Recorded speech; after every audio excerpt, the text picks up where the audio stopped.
ஒரு பரபரப்பான நகர பள்ளியில் ஆதித்யா என்ற புதிய மாணவன் 6ஆம் வகுப்பில் சேர்ந்தான். அவன் நட்பானவன், நன்றாக பேசக்கூடியவன், மற்றவர்களை எப்படி கவர்வது என்று எப்போதும் அறிந்திருந்தான். சில நாட்களுக்குள் அவன் பிரபலமானான், எளிதாக நண்பர்களை உருவாக்கினான். ஆனால் அவனுடைய வகுப்பு தோழர்களுக்கு தெரியாத ஒரு விஷயமிருந்தது. ஆதித்யா படிப்பில் இரகசியமாக சோம்பேறியாக இருந்தான். கடினமாக உழைப்பதற்கு பதிலாக அவன் வேலைகளை முடிப்பதற்கு குறுக்கு வழிகளை கண்டுபிடித்தான். ஆதித்யா விரைவில் ரோஹன் என்ற வகுப்பில் மிகவும் கடினமாக உழைக்கும் மற்றும் நேர்மையான மாணவர்களில் ஒருவனுடன் நட்பை ஏற்படுத்திக் கொண்டான்.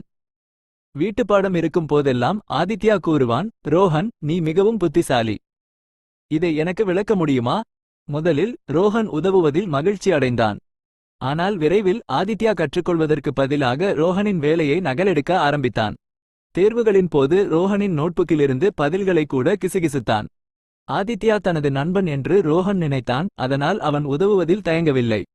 ஒரு நாள் அவர்களின் டீச்சர் அறநெறி கதைகள் பற்றிய ஒரு குழு திட்டத்தை ஒதுக்கினார். ஆதித்யா நம்பிக்கையுடன் கூறினான், நான் விளக்கக்காட்சியை கவனித்துக் கொள்கிறேன். நான் பொது பேசலில் சிறந்தவன். ஆதித்யா பொறுப்பேற்பான் என்று நினைத்து குழுவினர் நிம்மதியடைந்தனர். ஆனால் தயாரிப்பதற்கு பதிலாக ஆதித்யா அரட்டை அடிப்பதிலும் விளையாடுவதிலும் நேரத்தை செலவழித்தான். ரோஹன் ஆராய்ச்சியைச் செய்ததால் விளக்கக்காட்சியின் போது அவன் ஏதாவது சொல்லி சமாளிக்க முடியும் என்று அவன் நினைத்தான். பெரிய நாளில் ஆதித்யா பிரகாசமான புன்னகையுடன் வகுப்பின் முன் நின்றான். அவன் நம்பிக்கையுடன் பேசத் தொடங்கினான். ஆனால் டீச்சர் கேட்டபோது சில வரிகளை மட்டுமே கூறியிருந்தான். ஆதித்யா, இந்த கதை ஏன் ஒரு முக்கியமான பாடத்தை கற்பிக்கிறது என்று விளக்க முடியுமா? ஆதித்யா உறைந்து போனான். அவனுடைய மனம் வெறுமையாகிவிட்டது. திட்டத்தை அவன் ஒருபோதும் படிக்காததால் என்ன சொல்வது என்று அவனுக்கு தெரியவில்லை. அவனுடைய வகுப்பு தோழர்கள் குழப்பத்துடன் பார்த்தார்கள். எல்லா வேலையையும் செய்த ரோஹன் வருத்தப்பட்டான். டீச்சர் தன் கண்களைச் சுருக்கி ஆதித்யா பங்களிப்பது போல் நடித்திருப்பதை உணர்ந்தார். நீ நடித்தது போல் தெரிகிறது, ஆதித்யா. அவர்கள் இல்லாத ஒன்றை இருப்பது போல் நடிப்பவர்களுக்கு என்ன நடக்கும் என்று உனக்கு தெரியுமா? என்று அவள் கேட்டாள். வகுப்பு அமைதியாக இருந்தது. பின்னர் டீச்சர் ஆட்டுத்தோலில் ஓநாய் என்ற பிரபலமான பஞ்சதந்திர கதையை அவர்களுக்கு கூறினார். ஒரு அடர்ந்த காட்டில் ஒரு தந்திரமான ஓநாய் உணவு பிடிக்க போராடியது.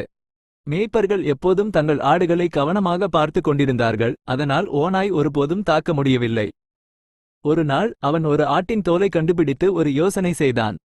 அவன் தோலை அணிந்து அவர்களில் ஒருவனாக நடித்து மந்தைக்குள் நடந்தான். மற்ற ஆடுகள் எதையும் சந்தேகிக்கவில்லை. இரவில் மேய்ப்பன் அவனை உண்மையான ஆடுகளுடன் சேர்த்து தொழுவத்திற்குள் பூட்டினான். ஓநாய் மகிழ்ச்சியாக இருந்தது. இன்று இரவு நான் விருந்து சாப்பிடுவேன் என்று நினைத்தது. ஆனால் விதி வேறு திட்டங்களை வைத்திருந்தது. அந்த இரவு மேய்ப்பனுக்கு உணவுக்காக ஒரு ஆடு தேவைப்பட்டது.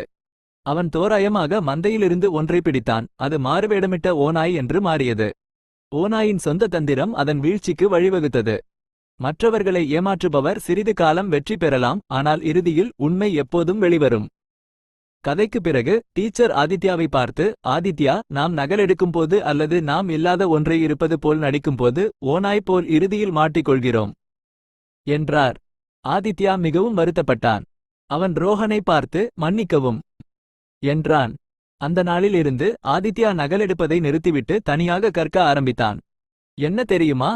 அடுத்த முறை ஒரு போட்டி நடந்தபோது அவன் தனது கடின உழைப்பால் 2வது இடத்தை பிடித்தான். நீதி, மற்றவர்களை நகலெடுக்காதீர்கள், உங்களாக இருங்கள்.